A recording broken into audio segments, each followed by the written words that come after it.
내 음식과 사랑에 빠지는 경우가 있어요. 이거는 괜찮다고 확 꽂힐 때가 있단 말이야. 뭔가 지인들이나 손님들이 갸우뚱해. 그러면 그 손님을 이상한 사람 취급을 해버려. 적어도 요리사가 아니라 장사를 하는 입장에서는 고객들이 원하는, 고객들이 찾는 음식을 해야 되는 건데, 그렇게 돼버리면 배가 산으로 갈 수밖에 없죠. 그러면 이제 대표님만의 메뉴 개발 노하우나 꿀팁도 있다면 혹시 알려주실 수 있나요? 결국에 첫 번째가 대표님, 메뉴 개발할 때 누구나 무난하게 좋아하지만 특징이 없는 메뉴 대 대부분이 선호하는 메뉴는 아니지만 특정 사람들이 엄청 좋아할 메뉴, 어느 쪽이 더 유리하다고 보시나요? 저는 일단 마케팅 대행사를 하고 있잖아요. 그런 관점에서는 무난한 메뉴보다는 대부분이 선호하는 메뉴는 아니지만 특정 사람들이 엄청 좋아할 메뉴 쪽이 훨씬 유리하다고 생각을 해요.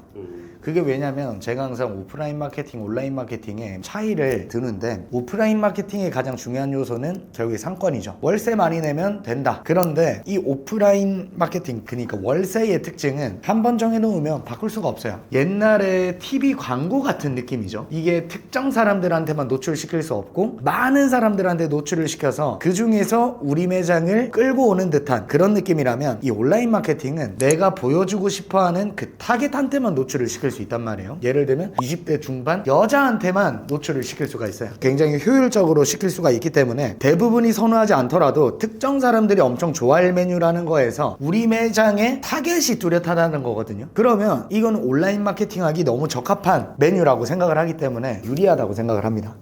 대표님이 그러면 메뉴를 개발하게 됐던 일화나 사례 같은 거 한번 말씀해 주실 수 있나요? 처음에 이제 배달 매장을 할 때는 6월에 오픈을 했기 때문에 여름을 앞두고 있어서 냉면을 하고 싶었어요. 근데 그 냉면이 일반적인 냉면은 차별화가 없기 때문에 꼭 제가 육수를 끓이고 싶었어요. 근데 냉면 육수를 끓이는 거는 구경도 해보지를 못했어. 그러다 보니까 그냥 유튜브에 대박집 냉면 레시피를 쳐서 거기에서 하나는 달라야 되니까 5만 것들을 다 갈아 넣어 본 거죠. 뭐 참외도 갈아 넣어보고 수박, 파인애플, 딸기, 뭐 5만 것들을 갈아 넣었는데 딱 그 오이를 갈아 넣었을 때 굉장히 시원하고 맛이 있었어요. 그렇게 해서 이제 브랜딩을 어떻게 했냐, 딴 데는 다 시판 육수들 쓰는데 매일 새벽마다 직접 육수를 끓인다, 어디에서 맛보지 못했던 시원한 육수의 맛을 느끼실 수 있으실 거다, 그런 걸로 일단은 끌어왔는데, 실제로 당연히 음식이 본질이 좋아야 돼요. 맛이 있어야 돼요. 근데 실제로 이게 맛도 있다 보니까 뭔가 스토리랑 맛이 합쳐지니까 이게 좀 더 고객이랑 가까워지는, 배달 매장은 어찌됐건 우리가 부대낄 일이 없잖아요. 배달시키면 이게 끝인데 맛을 보니까 이게 시원하니 진짜 맛있고 딴 데랑 다른 느낌이 나. 그런데 그때 당시에가 대학교 상권이었기 때문에 뭐 가격대도 저렴하고 하니까 그런 타겟과 니즈랑 뭔가 특별함을 경험하고 싶어하는 그런 것들이 딱 맞아떨어지면서 그 냉면집을 시작으로 월 매출을 1억 2천까지 찍었던 경험들이 있는데, 그때 뭐 메뉴 개발이 굉장히 잘 됐었던 것 같고, 그 다음에 이제 횟집을 할 때는 그때 상황이 코로나가 끝나서 이제 배달 시대는 저물고 있던 시대였고 홀매장으로 이제 업변을 한 그런 상황이었는데, 원래 배달 매장을 운영했던 곳이었다 보니까 자리가 굉장히 안 좋았어요. 오프라인 상권으로서의 힘은 전혀 없는 상태인 거죠. 그러면 무조건 온라인에서 끌어왔어야 되는데, 제가 그나마 해봤던 거는 육회랑 연어 정도였는데, 육회랑 연어만으로는 그 50평의 식당을 가득 채우기가 쉽지가 않겠다고 생각을 해서 이제 해산물까지 섞었는데, 결국에 육회, 연어, 해산물을 파는 곳들은 꽤 많아요. 이거를 어떻게 해야지 끌고 올 수 있을까, 그것만 생각했을 때 제주도에 한라봉 스시라는 그 매장이 이렇게 계단식으로 해가지고 초밥을 팔던 집이었는데, 와, 이거면 입장 바꿔서 생각했을 때 내가 무조건 가고 싶겠다, 진주에 이런 매장이 있다면. 그렇게 해서 그거를 이제 차렸었고, 그게 실제로 맘카페에서 바이럴이 시작이 되면서 굉장히 좀 빠른 시일 내로 웨이팅을 세웠던 그런 경험이 있었던 것 같아요. 그러면 이제 대표님만의 메뉴 개발 노하우나 꿀팁도 있다면 혹시 알려주실 수 있나요? 결국에 첫 번째가, 저는 좋은 상권에서 해봤던 적이 없었기 때문에 이렇게 사진을 한번 딱 보고 와, 오고 싶다라고 만들려면 일단은 포장지, 겉포장지가 예뻐야 되고, 그러니까 메인 재료는 스테디셀러인데 플레이팅이나 퍼포먼스만 좀 다르게 푸는 거죠. 딱 음식 냈을 때 핸드폰을 꺼내는가가 저는 이제 기준이었어요. 왜냐면 좋은 상권이 아니었고 항상 좀 외곽에 외진 데서 장사를 했다 보니까 사진으로 무조건 끌고 왔어야 되기 때문에 음식을 딱 냈을 때 우와 하면서 폰을 꺼낸다는 것 자체가 뭔가 간직하고 싶고 어디에 알리고 싶다는 의미고, 결국에 그 사진이 걸려있을 때 그 사진을 본 사람들도 우와 가고 싶다는 마음이 들 거라는 말이죠. 그래서 저는 사진을 찍을 수 있는 그 메뉴가 굉장히 끌렸는데, 그렇게 되려면 굳이 창조할 필요가 없다. 스마트폰 하나로 전국 8도를 둘러볼 수 있고 해외를 둘러볼 수가 있는데, 눈에 딱 들어오는 플레이팅, 우와 이거는 특이하다, 신기하다, 그런 것들을 이제 이렇게 모아서, 그럼 내가 하고자 하는 게 뭐 육해연어 해산물인데 어떤 플레이팅을 대입하는 게 가장 효과적으로 우리 상권에 아니면 우리 지역에서 잘 끌어올 수 있을까, 그것들을 생각을 해서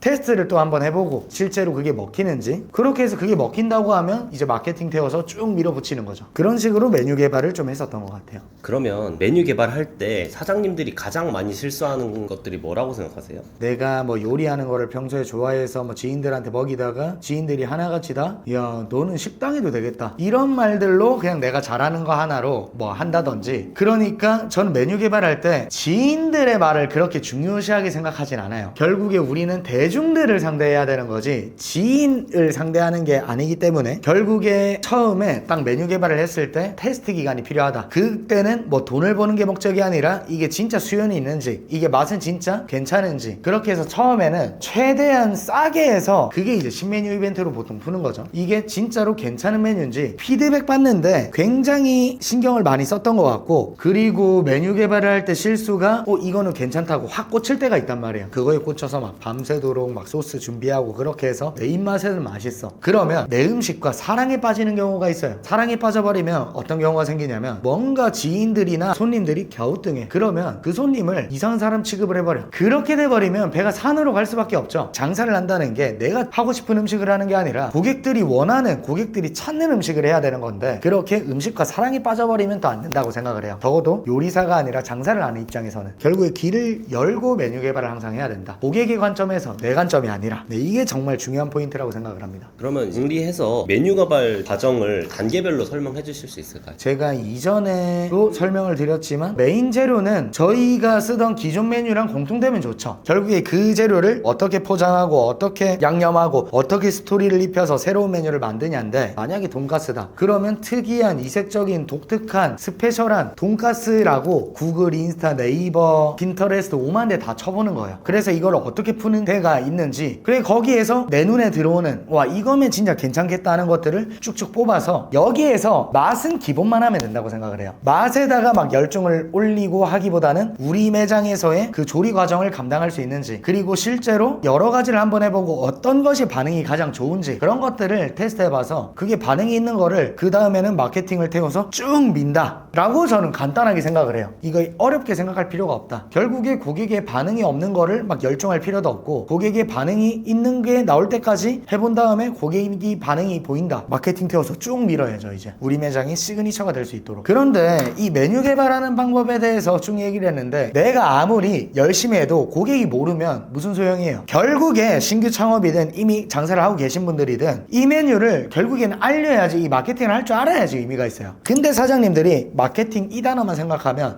돈 1, 200만 원 또 나가겠지, 그렇게 하고 시도도 안 해보고 포기를 해버린단 말이에요. 그러면 메비우스의 띠처럼 쳇바퀴를 계속 돌게 되죠. 저도 처음에는 아무것도 몰라서 진짜 주먹구구로 했는데, 이게 마케팅을 제대로 한 바퀴를 배우고 해보니까 어렵지도 않다는 거예요. 그래서 제가 매장 여러 개 하면서, 그리고 지금 마케팅 대행을 이때까지 1,500개를 넘게 하면서 노하우를 엮어서 5억을 들여서 무료 AI 어플을 하나 만들었는데, 자동으로 마케팅을 도와주는 어플이란 말이에요. 이걸로 사장님들이 직접 마케팅 돌리시면서 효율 체크도 해보고 할 수 있는 어플인데, 결국에 저는 그렇게 생각해요. 사장님들이 마케팅을 대행사에 맡기더라도 자기가 뭔가 할 줄 알아야지 시켜요. 결국에 음식점에서 가장 위험한 게 뭐냐면 요리할 줄 모르는 사장님들. 이 사장님들은 무조건 주방장한테 휘둘리죠. 이 매장은 잘 되기가 굉장히 힘들어요. 이게 마케팅도 마찬가지로 결국에 내가 마케팅을 모른 채로 마케팅을 맡긴다는 것 자체가 요리 못하는 사장인 거랑 똑같은 거예요. 그래 기본적인 이 마케팅 지식들은 알고 계셔야 되기 때문에 이 제가 만든 AI 어플에서 마케팅에 대해서 충분히 기초적인 지식 쌓으시고 느끼시고, 그렇게 해서 마케팅 대행사한테 맡겨야지 얘네한테 온전하게 잘 시킬 수가 있고, 얘네가 결과가 이렇게 나왔다고 하면 그게 해석이 될 수도 있다라고 생각을 해요. 대행사 말만 믿고 끌려다니는 게 아니라 내가 성과를 보고 직접 마케팅 성과를 확인하면서 내가 주도권을 가지고 이 마케팅 대행사도 끌고 갈 수 있다고 생각을 한다고요. 그래서 관심 있으신 분들은 이거 고정 댓글에 무료로 사용하실 수 있게 연결해 드릴 테니까, 이거 사용하시면 정말 도움 많이 되실 거라고 생각을 합니다. 오늘도 여러 가지 내용에 대해서 말씀을 드렸는데 또 새로운 의견이 있다 하시면 댓글에 의견 남겨주시면 더욱더 풍부한 컨텐츠가 되지 않을까 생각을 합니다. 오늘도 영상 시청해 주셔서 감사하고요. 다음번에 더욱 알찬 컨텐츠로 찾아뵙겠습니다.